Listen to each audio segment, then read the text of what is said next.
रवा भाजून ठेवलाय थोडासा जास्त. आम्हाला मी परवा जाऊ पुण्यात रिटर्न. एवढे सगळे कपडे मला घडी करायचे आहेत. येताना मी फक्त ही डाळ घालू काय आमटी घालू काय कोमाची आमटी. बंड्या बंड्या बाय बाय. हावऱ्यासारखं पहिलेच मागून ठेवलं काय आता मागायची गरज पडत. देवाने देऊन ठेवलं चांगल्या माणसांसाठी. अरे म्हटलं उठल्यावर कसं तो हसतो तू.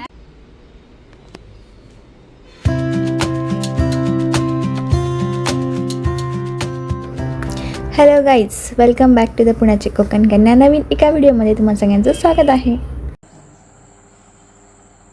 अजून बारीक नको ना, बस ना एवढी. रवा भाजून ठेवलाय थोडासा जास्त भाजला गेलाय. रव्याचे लाडू बनवायचे.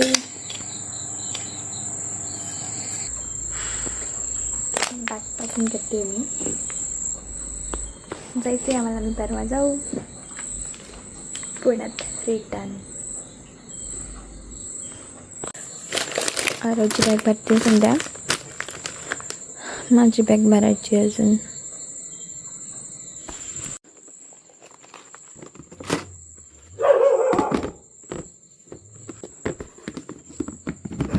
जे काही सामान मी येताना आणलं होतं त्याच्यापेक्षा रिटर्न जाताना मी अजून सामान घेऊन जात होते, कारण काही गोष्टी मी इकडून घेऊन जाणार होते पुण्याला. सगळं सामान मी आदल्या दिवशीच भरायला घेतलं होतं, सो दॅट बाळाच्या वस्तू काही विसरल्या जाऊ नये त्यासाठी. आणि मी हे बॅग पॅकिंगचं काम करत असताना मम्मी बनवत होती लाडू, कारण की रिटर्न जाताना काहीतरी गोडधोड घरातून बनवून द्यावं असं म्हटलं जातं, त्यासाठी ती रव्याचे लाडू बनवत होती. आणि आरव मस्त झोपला होता, त्यामुळेच माझा आवाज एवढा कमी. एवढे सगळे कपडे मला घडी करायचे आहेत.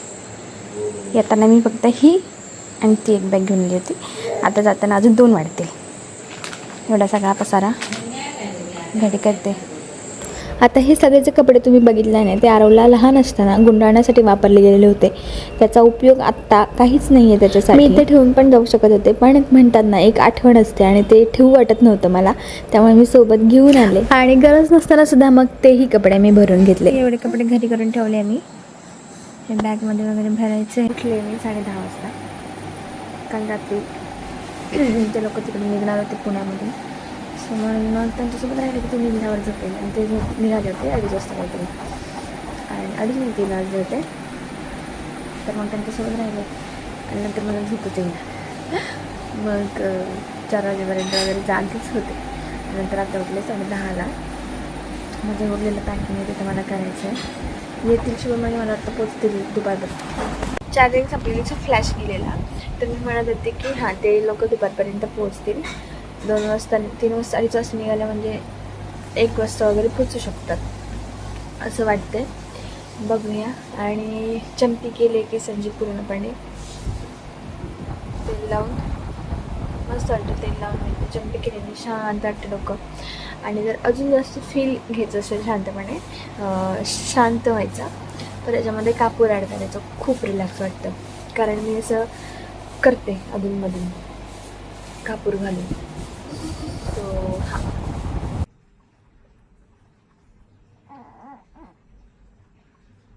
ओढ ओढ. जायचा टाईम झालेला आहे, म्हणजे दिवस आलेला आहे.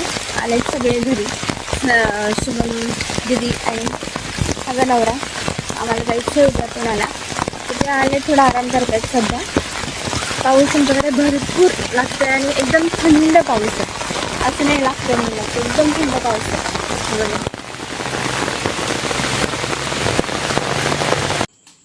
डाळ घालू काय आमटी घालू काय कोमाची आमटी. हो काय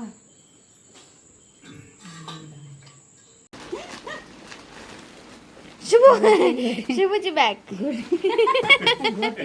गोटी आहे का? अरे ते बाबूक लागतं उकडलेलं. नाही हो, त्याच्यात लाडू आहेत. हे भूक लागतील म्हणून लाडू ठेवले नाही रे, आतमध्ये चमकतले म्हणून. काय सांगता? अरे खरंच चपतले म्हणून ठेवले. त्याच्यावर घाल ना वरती चपतले कसं काय औषध आधी पहिली घेतलंय काय बघ पहिली.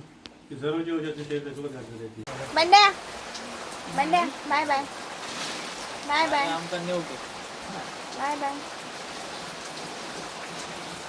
आम्हाला पाठव मामा 2 छत्र घेऊन.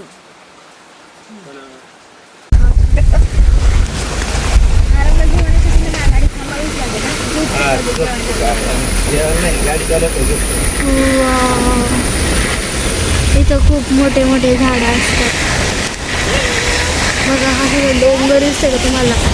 ते सगळं दुःखाने भरलेलं आहे.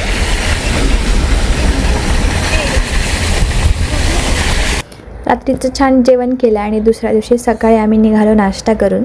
जवळपास 11 वाजता आम्ही निघालो होतो. ठरवलं तर होतं की लवकर 7-6 वाजता वगैरे निघायचं, पण ते काही पॉसिबल झालं नाही. आणि स्वतःच्या घरातून बाहेर निघताना आपला पाय थोडासा लेटच निघतो. आम्ही आलो चंदगड मार्गे म्हणजे तिलारी घाटातून, आणि आता चंदगडच्या मार्गाने येतोय म्हणजे निसर्ग तर सुंदर दिसणारच होता. खूप छान सगळीकडे ग्रीनरी, सगळीकडनं धबधबे आणि नंतर मग धुकं सुद्धा. हे सगळं एन्जॉय करत करत आमचा प्रवास चालला होता.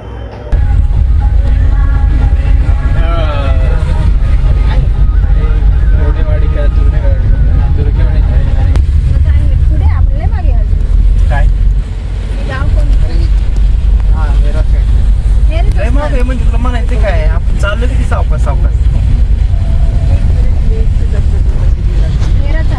आता हे सगळ्या गोष्टी आम्ही तर एन्जॉय करतच होतो, पण आमच्यापेक्षा जास्त दीदी एन्जॉय करत होती.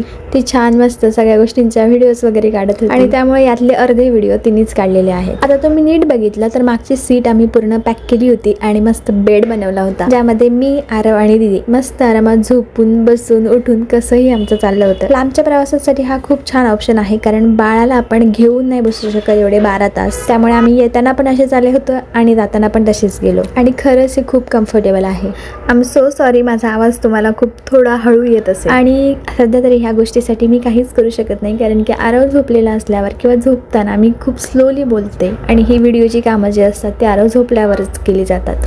आणि हां, एक गोष्ट आमच्याकडनं कॅप्चर करायची राहून गेली, ती म्हणजे आमच्या बरोबर रस्त्याच्या मध्ये एक गाय आली होती आणि ती रस्त्यावरून हटतच नव्हती. शेवटी मग तिला आम्ही जवळ घेतले आणि आमच्याकडचे असलेले लाडू तिला दिले, आणि तो लाडू खाल्ल्यानंतर ती तिथून निघून गेली. थोड्या वेळासाठी असं वाटलं ही गाय आपल्याला आशीर्वाद द्यायला तर आली नसेल, आणि ह्या विचाराने आम्हाला खूप आनंद झाला, कारण की आम्ही प्रवास स्टार्टच केला होता आणि आमचं गाव पूर्ण संपायच्या आत, एरिया संपायच्या आत ती गाय आली होती. तिला तिथे नमस्कार केला आणि आमचा प्रवास आम्ही पुन्हा स्टार्ट केला. निघायला आम्हाला 11 वाजले होते, सो पोचायला पण आम्हाला 11-12 वाजतील याची आम्हाला गॅरंटी होती, कारण पूर्ण प्रवास करायला 11 ते 12 तास लागतातच. आता हा टाइम कमी होऊ शकतो जर आपण सलग गाडी चालवली, पण ते आमच्या बाबतीत होणार नव्हतं, कारण आरव होता, त्याला जेवायला वगैरे आम्हाला जेवायला थांबणं भाग होतं.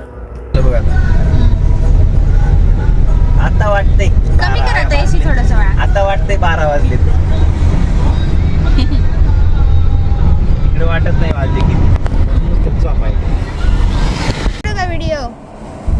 व्हिडिओ काढू का तुमचा? माझं माझं काय माझं उगाच काय माझ्या माझ्या माझ्या व्हिडिओमध्ये काय तुम्ही कशी आहे नाही रे.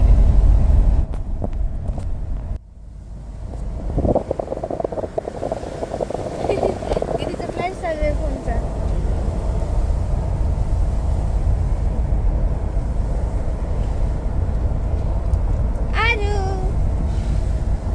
बाळूमामा मंदिर आदमापूर. हो. आदमापूर आहे का हे? नाही रे. मढ्या.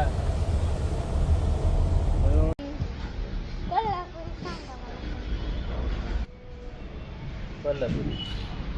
2 कोल्हापुरी, 1 कोल्हापुरी. रस्त्यात जातानाच करवेर म्हणून एक हॉटेल होतं. राजा तिथे वेगवेगळे हॉटेल्स होते आणि तो एक स्पॉट होता खाऊ गल्लीचा असं म्हणता येईल आपल्याला, जिथे बरेच छोटे छोटे शॉप होते, जसं की उसळचे किंवा मग चायनीजचे, बिर्याणीचे वगैरे वगैरे. आम्ही असं पूर्ण जेवण करायला थांबलो नाही, कारण त्याच्यासाठी वेळ पण लागणार होता आणि तेवढी काही इच्छा पण नव्हती. आणि तिथला एरिया खूप छान होता, पक्ष्यांसाठी सोय केली होती, ते बघून भारी वाटलं. ह्याच आहे ना इकडे पुण्याकडं आणि इकडे तुमच्या कोकणाकडे वाटून घेतलाय वाटते पाऊस. कोकणामध्ये कायमच असतं. म्हणूनच होतं ना, वाटून घेतलं त्यांनी हावऱ्यासारखा. तुम्ही नाही पुण्यात, तुम्ही येत नाही का? कोकणकरांचं सांगतोय मी, कोकणामध्ये काय असतो अगं बाई, मला मागायची गरज नाही पडत. हावऱ्यासारखं पहिलेच मागून ठेवलं, काय आता मागायची गरज पडत. देवाने देऊन ठेवलं, चांगल्या माणसांसाठी आत चांगले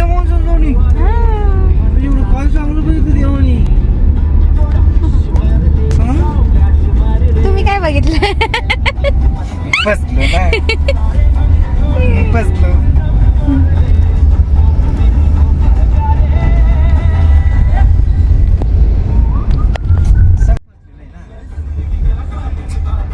काय बघितलं काय माहिती काय माहिती कुठं काय चालतो काय कळत नाही मला. आरूला घ्यायचंय मला. आरू म्हटल्यावर उठल्यावर कसं तो हसतो तू त्याला. आरू पिल्लू ये ना. ए सोनल असं काय उशीर आहे ना म्हणते का. उशिरा म्हणजे फ्रेश वगैरे व्हा, तुला झोप आहे खरं. आरू ये ना. आता नाही झोपायचं तुझ्या जायचं का मग? अरे काच लावली नाही तेच सांगतो. संध्याकाळी डिनरसाठी आम्ही वृंदावनमध्ये थांबलो होतो आणि स्नेहलने पण आम्हाला जॉईन केलं होतं तिच्या ऑफिसनंतर. काय ऑर्डर केलं ह्याचा शॉर्ट तर आम्ही विसरलोच, कारण आम्हाला भूक एवढी लागली होती की आम्ही पहिल्यांदा जेवायला घेतलं आणि तिथून जेवून मग आम्ही निघालो आमच्या घरी यायला.